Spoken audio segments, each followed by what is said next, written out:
Senhor Deus, nessa manhã, nós bendizemos o Teu nome, nós estamos reunidos para o Teu louvor, agradecemos, Senhor, pelo privilégio de entoar canções a Ti, sabendo que o Senhor ouve, que o Senhor recebe como oferta dos nossos lábios. Te bendizemos, Senhor, com as nossas vozes, com os nossos sentimentos, com as nossas palavras, mas o nosso anseio agora, Senhor, é ouvir a Tua palavra, é ouvir a Tua voz. Nosso desejo é sermos nutridos espiritualmente pelo Espírito Santo. Então vem a nós e opera esse grande milagre em nossos corações. Nós oramos no nome de Jesus, amém. 1 Coríntios capítulo 3, vamos até lá, por favor. 1 Coríntios 3. Verso 16 e 17. Eu disse para os irmãos semana passada que eu tinha como plano incluir esses dois versículos no trecho que a gente pregou semana passada, a partir do verso 10. Mas eu me senti quase que cometendo um crime, porque esse é um dos textos, irmãos, mais belos e significativos a respeito da igreja, do que é a igreja, do que significa participar dela. Vocês vão ver que nesse texto há uma forte advertência para os crentes de Corinto, mas por detrás dele há referências belíssimas a respeito do que significa ser da igreja de Deus. Nós vamos tentar olhar essas duas coisas. Para quem veio na última pregação, nós falamos que o contexto da passagem é o julgamento dos pastores e dos mestres. Nós dissemos que no dia de Cristo o Senhor separará aqueles que edificaram a sua igreja com ouro, prata e pedras preciosas, daqueles que edificaram com madeira, feno e palha. E o apóstolo Paulo chamou os pastores e mestres em particular a considerar esse assunto, mas também os membros da igreja de modo geral. Deus vai julgar as intenções do nosso coração, conforme nós vimos em 1 Coríntios 4, 5, e também o uso que nós damos ao nosso corpo, conforme 2 Coríntios 5, versículo 10. Hoje nós vamos dar sequência a esse argumento. Nós vamos ver aqui o que Paulo fala a respeito da igreja. Nós vamos ver ele apresentando a igreja como o novo santuário de Deus, e que caso destruamos o novo santuário de Deus, Deus também nos destruirá. Então esse é o elemento solene do texto. E o propósito, irmãos, eu na verdade tenho dois propósitos com esse sermão, pelos quais eu orei essa semana. Primeiro é que a gente entenda a beleza que é a igreja e a graça que é participar dela. Mas em segundo lugar, que nós vejamos também a seriedade que é fazer parte do corpo de Cristo. Então nós vamos tentar caminhar por esses dois lugares aí, conforme o Senhor nos abençoar. Vamos ler o texto? Verso 16, 17 do capítulo 3, leia com fé a palavra de Deus, que diz assim: não sabeis que sois vós santuário de Deus, e que o Espírito de Deus habita em vós? Se alguém destruir o santuário de Deus, Deus o destruirá, porque o santuário de Deus que sois vós é sagrado. Amém. Irmãos, tem semana que preparar a pregação é muito difícil. Então a última pregação, eu estava dizendo à minha esposa, eu me sentei com a Bíblia aberta na terça-feira e eu só consegui terminar na sexta-noite. Mas tem semana que parece que Deus dá um bônus pra gente, assim: olha, você sofreu muito semana passada, então essa semana eu vou lhe abençoar lhe dando tudo pronto. E foi isso que aconteceu com esse texto aqui. Deus simplesmente chegou e disse: ó, está aqui, tudo prontinho, o esboço é esse, o sermão é esse, as aplicações são essas. E eu só fiquei lá grato ao Senhor, né? Foi muito abençoador essa semana, mas na maior parte do tempo não é muito sofrimento. Tinha um professor meu no seminário que dizia que preparar um sermão é que nem um parto, né? Um parto à moda antiga, né? Muitas e muitas horas de trabalho. Irmãos, há três informações, há três ensinos nesse texto que eu quero compartilhar com vocês. Nós vamos olhar um por um. O primeiro: a igreja é o novo santuário de Deus. É isso que ele diz no verso 16. Não sabeis que sois o santuário de Deus? Se vocês perceberem, ele repete essa expressão 3 vezes. Santuário de Deus no verso 16, santuário de Deus na primeira linha do verso 17 e santuário de Deus na segunda linha do verso 17. Então veja, em 2 versículos curtíssimos, ele repete a mesma informação 3 vezes. Então já falei aqui na igreja algumas vezes que todos os momentos em que você vê informações repetidas na Bíblia, você tem que sinalizar lá, porque tem algo especial que o Espírito Santo quer elevar para nós. Então a informação é essa: a igreja é o santuário de Deus. Irmãos, a imagem que o apóstolo Paulo quer suscitar na mente dos seus leitores é a do templo de Salomão. Então nós falamos inclusive isso na semana passada. É o templo de Salomão. Ele quer usar o templo de Salomão como metáfora para mostrar o significado, a grandeza, a beleza da igreja. Agora tem uma coisa aqui que é interessantíssima. No Novo Testamento há 2 palavras gregas utilizadas para se referir ao templo de Salomão. A palavra naos e a palavra hieron. Por que eu estou mostrando isso para vocês? Porque hieron é utilizada para se referir ao templo como um todo. Então vocês sabem que o templo de Salomão era dividido em 3 partes. Você tinha o átrio, ou o pátio, que era aquela parte exterior do templo, onde todos tinham acesso. Tinha lá o lugar das mulheres, o lugar dos homens e até o lugar dos gentios. Então todos tinham acesso àquele pátio. O segundo ambiente era o lugar santo. O lugar santo, apenas os sacerdotes tinham acesso.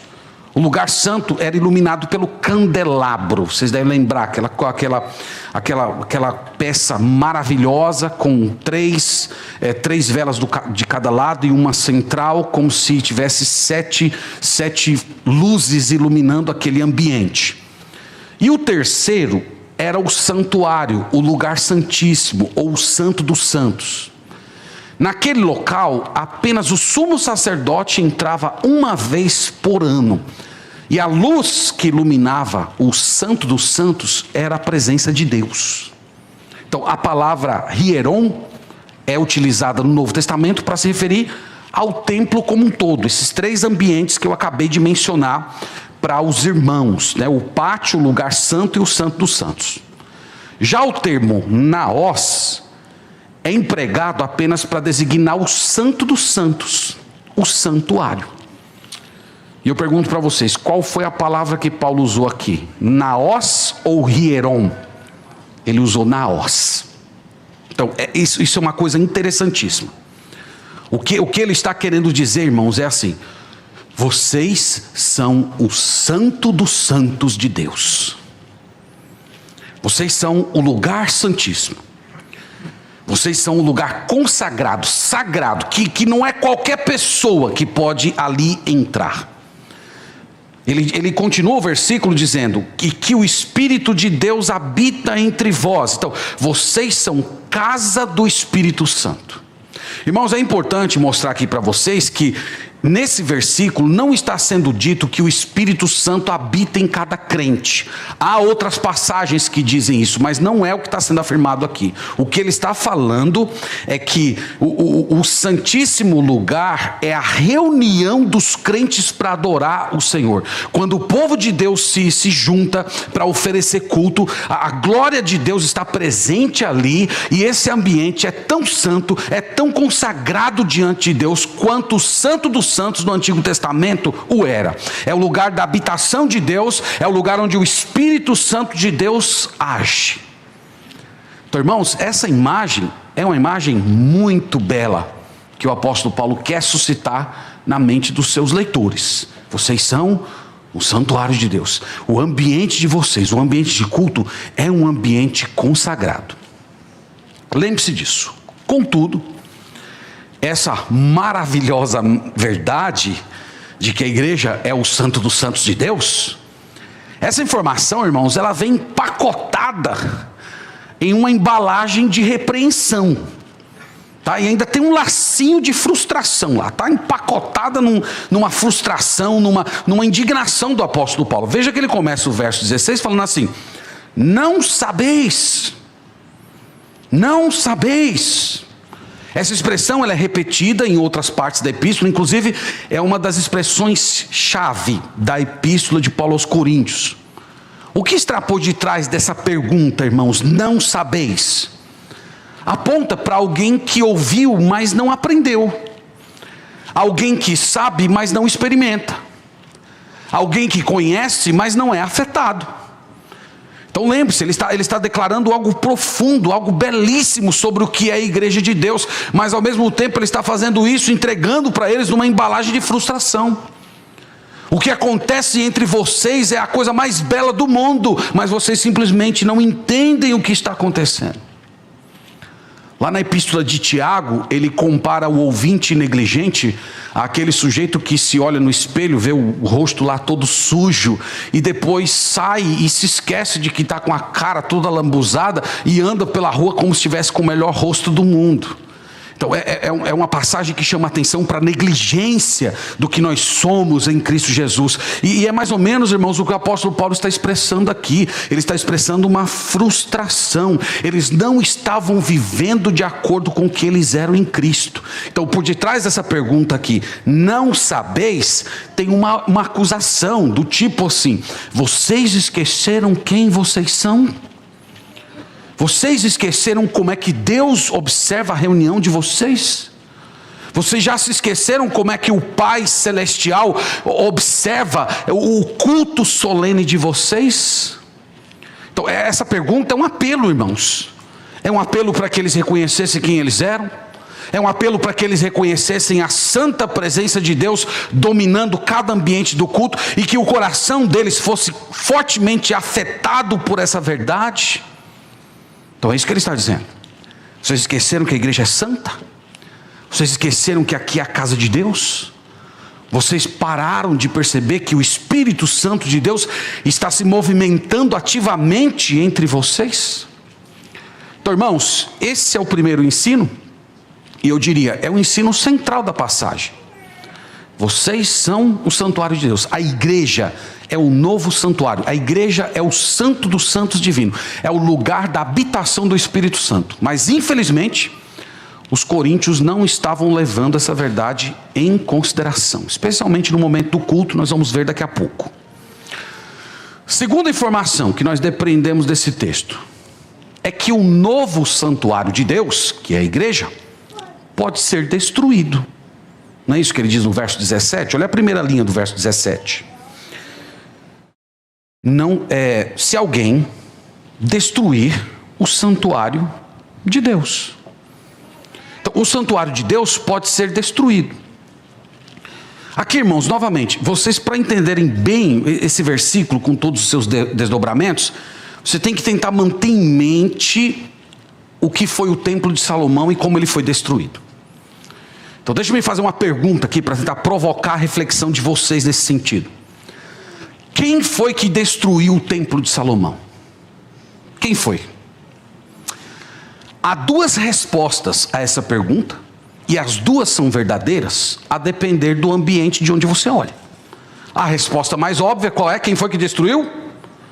Foram os babilônicos, especificamente Nabucodonosor. Então a história bíblica diz que ele cercou Jerusalém por 3 anos. Depois que a cidade estava estrangulada pela fome, o exército babilônico abriu uma fenda nos muros e se entranharam na cidade de Jerusalém. E eles então destruíram a cidade, queimaram o templo, levaram os objetos sagrados para o templo pagão mais importante da Babilônia. Então essa é a resposta óbvia. A resposta óbvia. Nabucodonosor destruiu. Contudo, irmãos, há uma segunda resposta que é igualmente verdadeira. Quem causou a destruição do templo de Jerusalém foram os próprios israelitas. Então, considere essa questão. Em Ezequiel capítulo 10, o profeta narra uma visão na qual a glória de Deus deixava o templo de Salomão. Se você não leu essa passagem ainda com atenção, ela é uma passagem muito importante no Antigo Testamento. Então vocês lembram que quando o Salomão consagrou o templo, a glória de Deus manifesta naquela fumaça, entrou naquele lugar. E ali Deus passou a habitar, ali era o lugar do perdão de pecados, ali era o lugar da reconciliação com Deus, era o local onde eles apresentavam as ofertas pacíficas, era o ambiente onde a comunhão com Deus era estabelecida. Deus estava com eles, Deus estava provando eles, Deus estava cuidando deles, zelando com eles. Ok, ali era o lugar. Mas o profeta teve a visão da glória de Deus indo embora.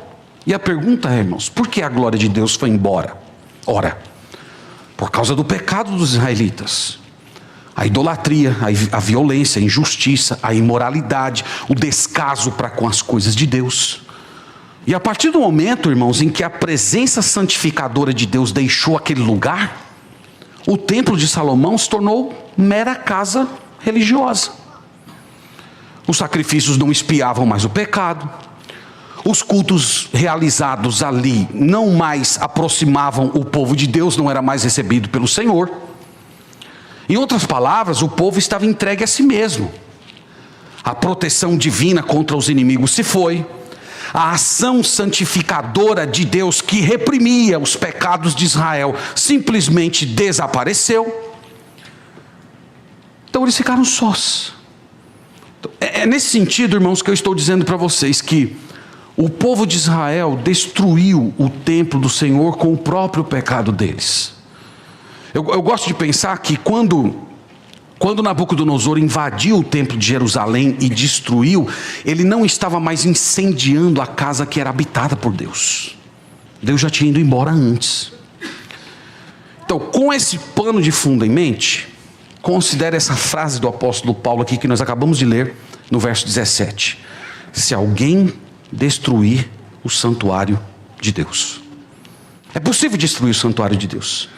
Esse verbo destruir, se você está usando revista e atualizada, como eu estou usando, esse verbo aí na sua Bíblia está no infinitivo, isto é, ele está sem ser conjugado.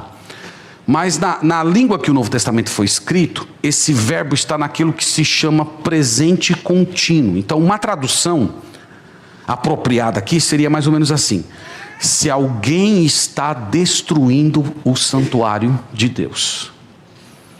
Então essa declaração tem uma acusação embutida. Eles estavam agindo de modo a destruir o santuário de Deus. A pergunta, irmãos, é: como é que eles estavam fazendo isso? Como é que esses crentes de Corinto estavam destruindo a nova casa de Deus, o santuário, o santo dos santos de Deus na era da graça?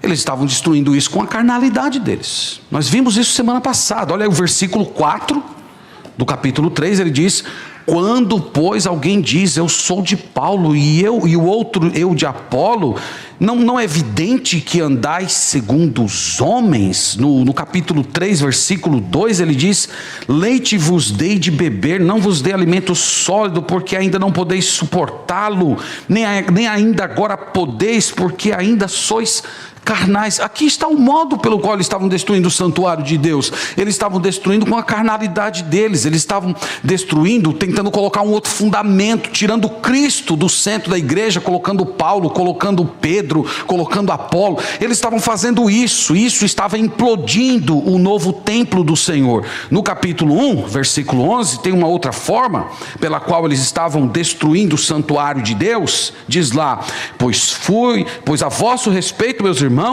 fui informado pelos da casa de Clói, de que há contendas entre vós. Aqui, irmãos, eles estavam destruindo o santuário de Deus assim. Eles estavam destruindo com brigas, com facções, com rivalidades, com mágoas no coração, fracionando a igreja em grupelhos que giravam em torno de homens. Eles estavam destruindo o santuário de Deus. No capítulo 2, versículo 8, tem mais um modo pelo qual eles estavam destruindo o santuário: sabedoria essa que nenhum dos poderosos deste mundo conheceu, porque se a tivessem conhecido, jamais teriam crucificado o Senhor da glória. Eles estavam destruindo com o quê? Nós chamamos esse pecado aqui de mundanismo. O mundanismo era a importação das filosofias humanas para dentro da igreja. Eu falei para os irmãos que aquelas respostas essenciais, quem nós somos, como devemos viver, qual será o nosso futuro, essas respostas, elas não podem chegar por meio de sabedoria humana, elas não chegam através de revelação. E eles estavam fazendo isso, trazendo as filosofias humanas para explicar aquelas coisas que só Deus poderia explicar. Então o mundanismo deles, a carnalidade deles, meus irmãos, estava destruindo a igreja. Essa era a forma pela qual eles estavam atentando contra o santuário de Deus. Então, por meio desses pecados, eles estavam arruinando, eles estavam contaminando, eles estavam poluindo um ambiente que deveria ser santo. Eles estavam como que expulsando o Espírito Santo de um ambiente que pertence exclusivamente a Ele, visto que Jesus Cristo derramou o seu sangue para constituir um povo santo. Aqui tem um detalhe importante, é que ele não está falando da igreja invisível. Quando nós falamos igreja invisível, nós estamos falando daquela comunidade de santos, que reúne todos os crentes de todos os lugares, de todos os tempos. Não, essa igreja, ela é santificada, ela é invencível, mas ele está falando da igreja local. Esta sim, irmãos, pode ser destruída pelos pecados dos seus integrantes. É dela que ele está falando. Então esse é o segundo ensino que nós depreendemos dessa passagem. O santuário de Deus pode ser destruído. Os coríntios, em certo sentido, estavam repetindo os pecados de Israel. Eles estavam agindo contra a santidade do ambiente em que Deus escolheu para habitar. Então lembre-se disso. Terceiro ensino que nós depreendemos do versículo é que Deus destruirá quem atenta contra o seu santuário. Está lá no verso 17, especificamente na segunda linha. Verso 17 nós lemos assim, melhor, na primeira linha: se alguém destruir o santuário de Deus, Deus o destruirá. Novamente, tente manter aí em sua mente a imagem do templo de Salomão. Deus destruiu, irmãos, os dois grupos que atentaram contra o seu santuário. Deus destruiu em primeiro lugar os próprios israelitas, os próprios hebreus. Milhares deles foram mortos quando Nabucodonosor invadiu Jerusalém em 586 a.C. O profeta Jeremias narrou em suas lamentações esse episódio terrível do Antigo Testamento. Ele fala de mulheres grávidas, idosos, crianças mortas, insepultos nas praças da cidade. Ele fala de mulheres estupradas. É um dos acontecimentos horríveis do Antigo Testamento. Se você quiser conhecer mais esse assunto, eu recomendo a leitura do livro de Flávio Josefo, História dos Hebreus. Tem um capítulo lá que ele fala da queda de Jerusalém, e ele acrescenta alguns documentos históricos que não estão presentes na narrativa bíblica. A narrativa bíblica tem um objetivo, ela é um pouco mais resumida, particular. Mas Flávio Josefo falou muito disso. Você pode ver lá a participação dos edomitas. Talvez depois você vendo lá a participação dos edomitas, você vai entender porque o salmista orou desejando que os filhos dos edomitas tivessem as cabeças massacradas nas pedras. Você olha para aquilo e diz, mas que violência, que coisa terrível. Lê lá Flávio Josefo, você vai entender um pouco do porquê disso. Mas o fato é que Deus destruiu aqueles que corromperam o seu santuário. Deus destruiu aqueles que banalizaram o ambiente do culto. Deus, irmãos, destruiu aquelas pessoas que simplesmente poluíram um ambiente que deveria ser santo. Mas Deus não destruiu só os hebreus. Deus destruiu também os babilônicos. O Senhor disse, inclusive através dos seus profetas, Isaías falou inclusive muito sobre esse assunto, que a Babilônia seria destruída por causa da truculência com que ela atacou o Judá. O profeta Abacuque, lá no capítulo 2, Deus prometeu a ele que destruiria os babilônicos por causa da violência deles e porque eles estavam dando crédito da vitória deles a Judá aos seus deuses pagãos. Então Deus iria destruí-los por causa disso. E aqui, irmãos, eu já brinquei aqui na igreja falando que Abacuque para mim é o livro cuja conta não fecha. Tá? Se você quer conhecer o paradoxo da soberania de Deus e da liberdade humana ilustrado em uma história, Abacuque é o melhor livro que tem. Capítulo 1, Deus diz que vai destruir Jerusalém. Deus vai destruir. E que vai levantar os babilônicos para ser a espada dele. O profeta ora e diz: Senhor, o Senhor não pode fazer isso, porque os babilônicos são piores do que a gente, né? A gente não presta, mas eles são piores do que a gente. Então o Senhor não pode usar um povo ruim para destruir a gente. Aí Deus fala assim: ok, eu vou fazer o seguinte, eu vou mandar os babilônicos destruírem vocês, mas depois eu vou destruir os babilônicos porque destruíram vocês. E a justiça vai ficar... E você fica... E ali está o paradoxo da soberania de Deus e da liberdade humana que a gente não consegue explicar até hoje, né? Os teólogos estão brigando até hoje, mas está lá. Mas o fato aqui, irmãos, o que interessa a gente é que Deus prometeu que iria destruir os babilônicos. E se você quer conhecer essa história na narrativa bíblica, é Daniel capítulo 4. O rei Belsazar estava promovendo uma festa pagã com os utensílios sagrados do templo de Salomão, que havia sido trazidos pelo seu avô, Nabucodonosor. Lá ele é chamado de filho, mas na verdade ele era neto. Isso era uma linguagem comum no Antigo Testamento. E lá no meio da sua perversão, de repente apareceu a mão de Deus escrevendo na parede: Mene, Mene, Tekel, Parzim, escrito em letras aramaicas, cuja a interpretação era: você foi pesado, você foi julgado, você foi condenado, e o seu reino vai ser entregue aos medos e persas. E naquela mesma noite o império babilônico caiu, Dario tomou aquela cidade. Eu li essa narrativa já faz um certo tempo, em um livro de história muito antigo, o livro de Heródoto. Não sei quantos já leram o livro de Heródoto. É uma narrativa histórica bem interessante. E Heródoto colocou assim aqui, abre aspas para ele. Ele fala assim, ó: no momento em que se deu a invasão, os babilônicos estavam realizando um festim. E longe de imaginar o perigo iminente que os ameaçava, entregaram-se aos prazeres e às danças. Quando se inteiraram da situação, era demasiado tarde. Então, um historiador pagão contou a mesma história que nós lemos lá em Daniel capítulo 4. O que interessa para a gente aqui, irmãos, é que o apóstolo Paulo toma esses dois eventos que eu acabei de mencionar para vocês, a destruição dos hebreus, a destruição dos babilônicos, para advertir os crentes de Corinto. É isso que nós lemos aí no verso 17. Se alguém destruir o santuário de Deus, Deus o destruirá. Em outras palavras, se vocês continuarem atentando contra a santidade da igreja de Deus, se vocês continuarem semeando discórdia, se vocês continuarem poluindo a minha igreja com carnalidade, com mundanismo, eu irei destruir vocês, e farei isso do mesmo jeito que eu fiz no Antigo Testamento. O texto, vocês devem ter percebido, ele não explica a natureza dessa destruição. Como é que ela vai ser? O texto não diz aqui, pelo menos nesse versículo não diz.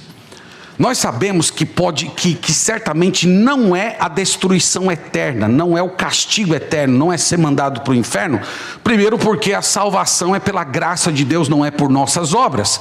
E segundo, porque até o versículo 15, nós estudamos esse versículo semana passada, o apóstolo Paulo já havia adiantado que mesmo os infiéis seriam salvos por Deus. A expressão salvo como que através do fogo, salvo como quem escapa de um incêndio, nós falamos isso semana passada. Agora, irmãos, tem um versículo nessa mesma epístola que mostra exemplos dessa manifestação destrutiva de Deus dentro da igreja. Olha o capítulo 11, vá comigo até lá, por favor. Capítulo 11.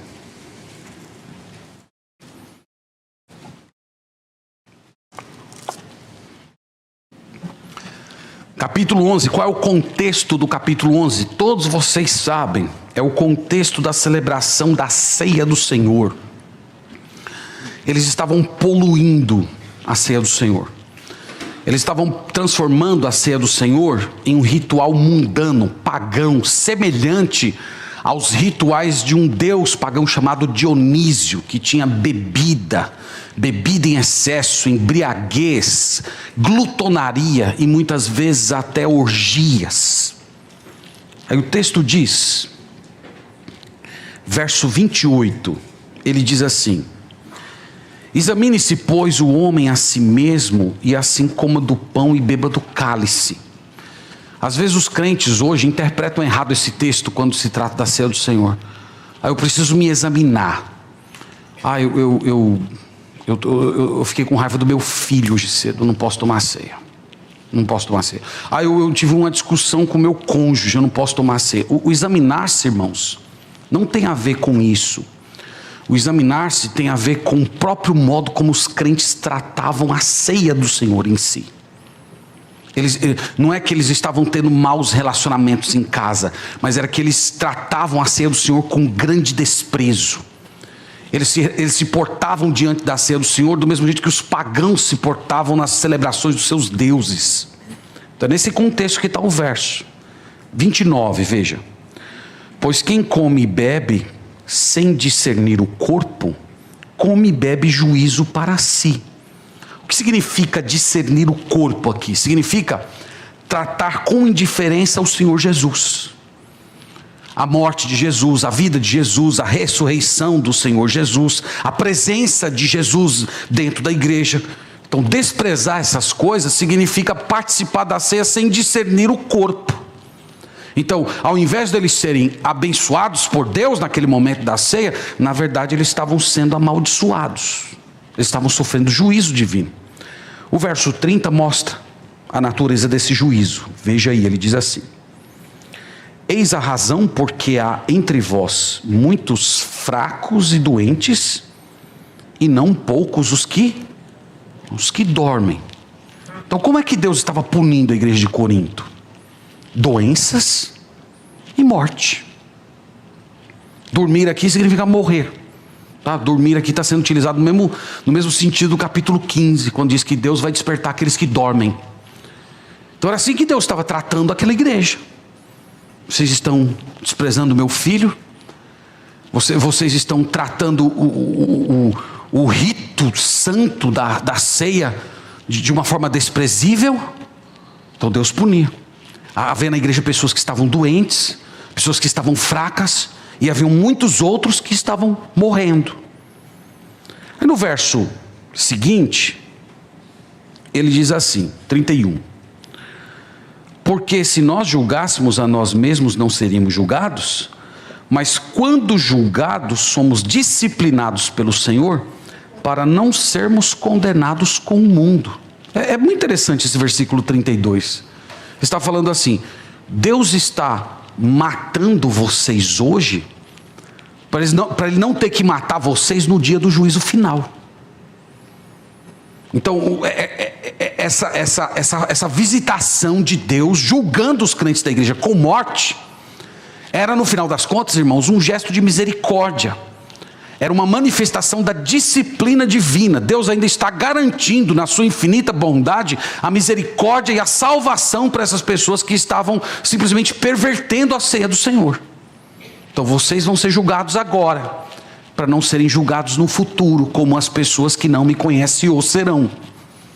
Então aqui não tem a ver com perda de salvação, que isso fique muito claro. O julgamento não tem a ver com ter ou não ter salvação. Ela é uma graça, ela é um presente de Deus.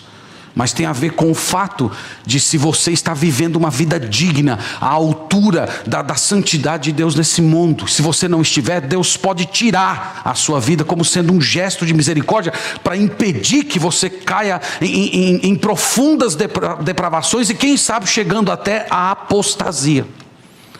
Então eu acredito, irmãos, que esse versículo aqui, ele lança luz no verso 17 do capítulo 3 que nós acabamos de ler.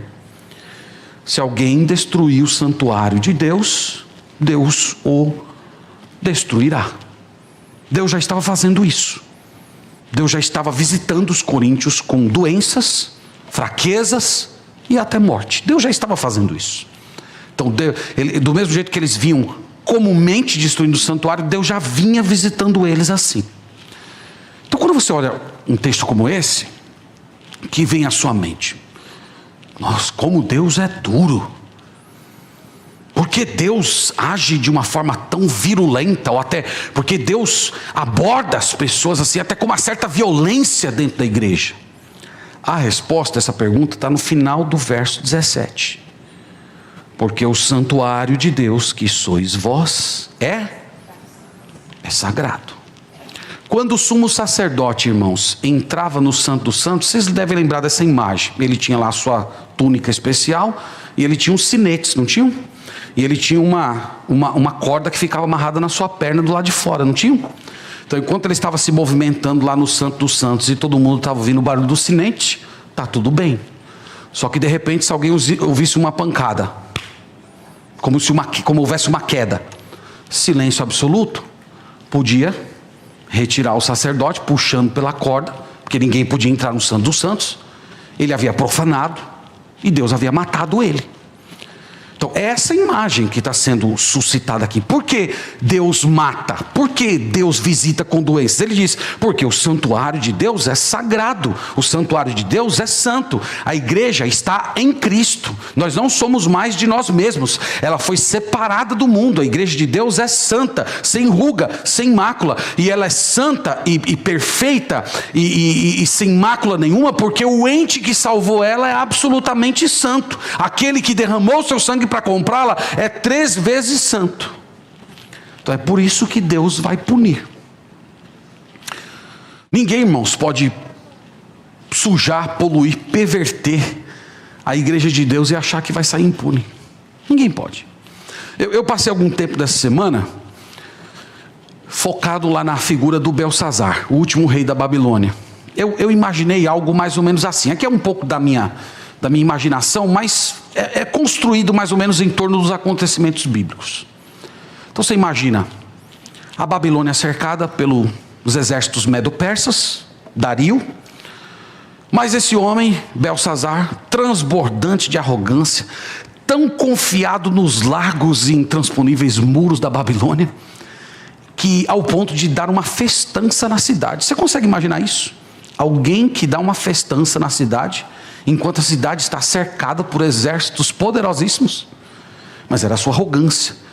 Ele confiava nos muros. Depois, se você quiser, você pode estudar um pouco lá dos muros, da história dos muros da Babilônia. Eram muros larguíssimos.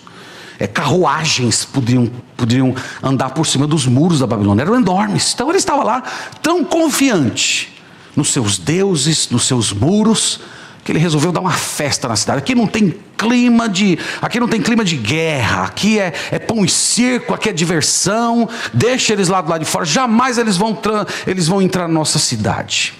E aí começam os rituais de idolatria, bebedeira, orgia, e depois de muitos dias de pecados, Beltesazar vê lá um copinho de ouro na casa do seu falso Deus, e pergunta lá para um dos seus serviçais: de onde veio esse copo? A que Deus pertence aí esse copinho?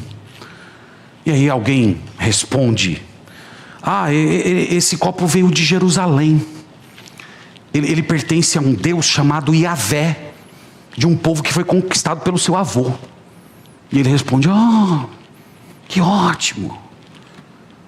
Então traz aí esse copinho, porque eu quero dar uma boa golada de vinho nele, para mostrar que o meu Deus, e o Deus dele era Bel, por isso Beltesazar, para mostrar mais uma vez que o meu Deus Bel é muito mais poderoso do que Yahvé, e do mesmo jeito que Bel me protegeu, também vai me proteger dos medo-persas que estão cercando a minha cidade. E aí ele bebe, e naquele momento ele estava profanando o que é santo, e consequentemente cavando a própria cova. Irmãos, Deus irá destruir todo aquele que banaliza, todo aquele que perverte, todo aquele que quer destruir o seu novo santuário, que é a igreja de Deus. Meus irmãos, esses são os 3 ensinos do texto. A igreja é o novo santuário de Deus, um santuário muito mais belo, muito maior, muito mais importante do que aquele que começou a ser construído por Moisés e foi concluído por Salomão. Só que esse novo santuário pode ser destruído com os nossos pecados. No caso aqui eram os pecados de mundanismo e carnalidade dos coríntios. E o terceiro ensino é que Deus destruirá quem atenta contra o seu santuário, porque a casa que Ele comprou pelo sangue do seu Filho é absolutamente santa. Esse, irmãos, é o ensino do texto. E eu tenho 3 lições aqui para trazer para vocês e depois nós vamos orar. A primeira lição, evidentemente, é óbvia. É que nós não podemos atentar contra o santuário de Deus. Nós não podemos poluir a casa de Deus. Nós não podemos desprezar o significado da reunião santa. Irmãos, a igreja é preciosa demais para que o Senhor ignore, faça vistas grossas àqueles que estão poluindo a sua casa. Então, diante disso, o que você deve fazer? Primeiro, você nunca deve causar dano ao seu irmão. Você nunca deve propagar falsa doutrina. Você nunca deve alimentar sentimento faccioso dentro da igreja, constituir rivalidade entre irmãos. Você não deve fazer isso. Fazer isso é atentar contra o santuário de Deus. Fazer isso, no final das contas, não atinge a pessoa que você está tentando atingir. Vai atingir o Deus Santo que comprou a casa com o sangue do seu Filho. Então não faça isso. Na hora do culto, procure ter uma postura apropriada. Não seja distraído. Não fique em conversas. Não fique em rede social. Não faça isso. Não despreze o que está acontecendo aqui, irmãos. O que acontece no culto, cada elemento dele é absolutamente santo. Nós estamos vendo aqui que eram por coisas como essas que Deus estava visitando a igreja de Corinto com juízo. Crentes doentes, crentes até mesmo que estavam morrendo por causa disso. Então a grande lição que fica para a gente dessa passagem é que nós temos que santificar esse lugar. Nós temos que santificar esse lugar no sentido de nos portarmos com a devida reverência que a presença do Deus Santo requer. Nós temos que santificar as nossas conversas, nós temos que santificar a nossa convivência, nós temos que santificar as nossas intenções. Nós temos que fazer isso, irmãos, porque esse ambiente, por mais simples e comum que pareça aos nossos olhos, é o novo santo dos santos de Deus. É o lugar onde Ele habita, é o ambiente em que o Espírito Santo dele se movimenta. Essa é a primeira lição e a lição central dessa passagem. Agora, irmãos, como eu disse para vocês, por detrás dessa exortação aos crentes de Corinto, há uma bela declaração do que é a igreja, a natureza dela, o que significa pertencer à igreja do Senhor e qual é o sentido dos nossos cultos. Então aqui agora eu estou saindo um pouco da advertência e chamando vocês a observar um pouco mais de perto o que significa ser um santuário de Deus.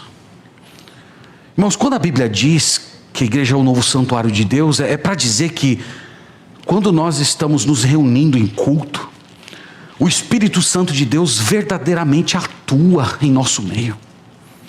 O Espírito Santo de Deus, irmãos, está presente entre nós agora, nesse exato momento. Ele está se movimentando dentro dos nossos corações, agindo, operando no nosso interior, unindo nós uns aos outros em santa adoração, enquanto somos aproximados do Deus Trino. É isso que significa ser santuário de Deus. Ele dá conteúdo espiritual aos nossos cânticos. Ele nos conduz nas nossas orações. Ele nutre os nossos corações enquanto a palavra está sendo lida, enquanto ela está sendo explicada. O Espírito Santo dá liga, ele gera conexão, comunhão entre os santos. Então esse texto, irmãos, é um texto maravilhoso a respeito do que é a igreja, do que acontece em nossos cultos, como é que Deus encara a nossa reunião santa. Então você poderia imaginar assim, que quando nós nos reunimos, irmãos, e damos início ao nosso culto, é como se a atenção divina se voltasse particularmente para nós. É como se Deus estivesse observando do alto dos céus, dizendo: algo santo, precioso está acontecendo nesse momento. O meu povo está reunido para engrandecer o meu nome.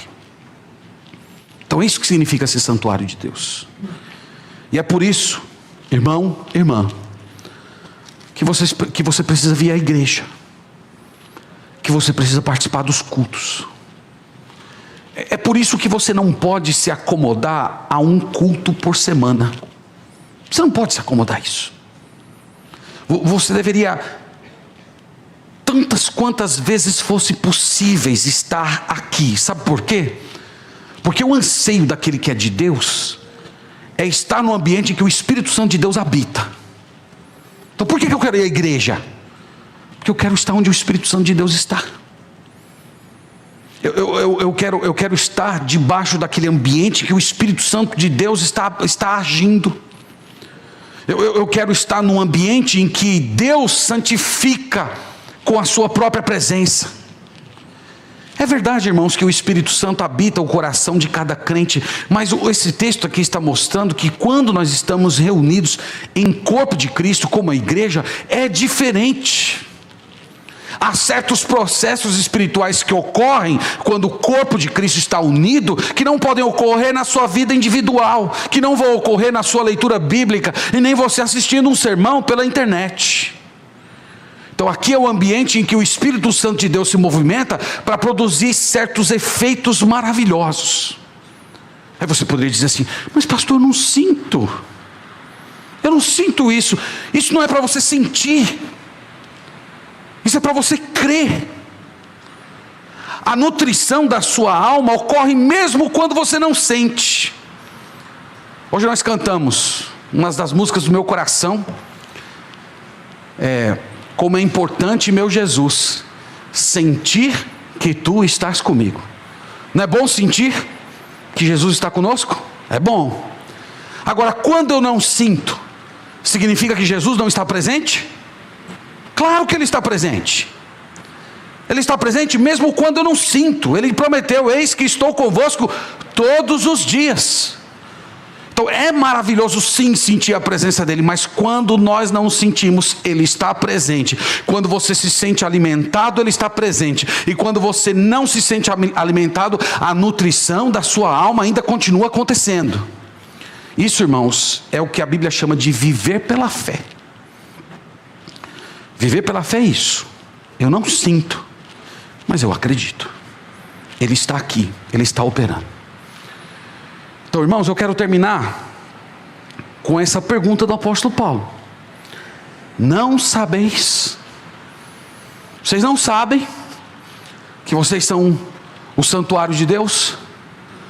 Vocês não entenderam ainda que essa aqui é a casa de Deus? Vocês ainda não compreenderam que esse aqui é o melhor lugar para estar, que não tem nenhum substituto à altura dessa reunião solene? Então eu espero que nessa manhã, irmãos, Deus nos faça saber e sentir o que é a grandeza da igreja e qual é a preciosidade de você estar presente em cada culto.